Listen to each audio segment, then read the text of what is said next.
மலர்கள் மலர்கிறது, எதையும் எதிர்பார்த்தல்ல.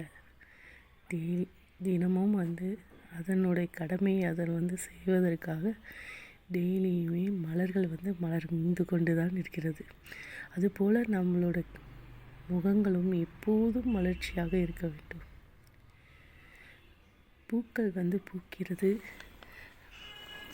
பூக்கள் பார்க்கும்போதெல்லாம் நம் மனம் மகிழ்கிறது.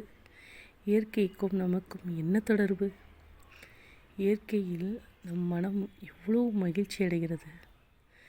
இயற்கையாக வாழ்வது அந்த காற்று அடிக்கும் போது அந்த மலர்கள் அசைவது நம்மோட பேசுகிற மாதிரியே இருக்கும். நீங்கள் அதை கவனித்து பார்த்துருக்கீங்களா? எப்பயுமே நீங்கள் நமக்கு யாரும் இல்லை அப்படிங்கிற எண்ணத்தை விட்டுட்டு அந்த மலர்களிலிருந்து தேன் எடுக்கும் அந்த வண்டு, இதெல்லாம் பார்க்கும்போது நம்ம மனசு எவ்வளோ சந்தோஷம் அடையும் தெரியுமா? நம்ம மொபைலில் பார்க்காத சந்தோஷத்தை பார்த்து நம்ம பார்க்குற அந்த சந்தோஷத்தை விட இந்த இயற்கையில் ஒவ்வொரு விஷயங்களும் அவ்வளோ அழகாக இருக்கும்.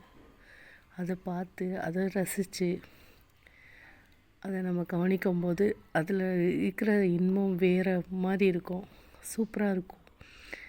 நீங்கள் வேணால் இயற்கையோடு வாழ்ந்து பாருங்கள். வாழ்ந்து பார்த்தா தான் தெரியும் இந்த இயற்கையோட அழகு எப்படி இருக்கும்.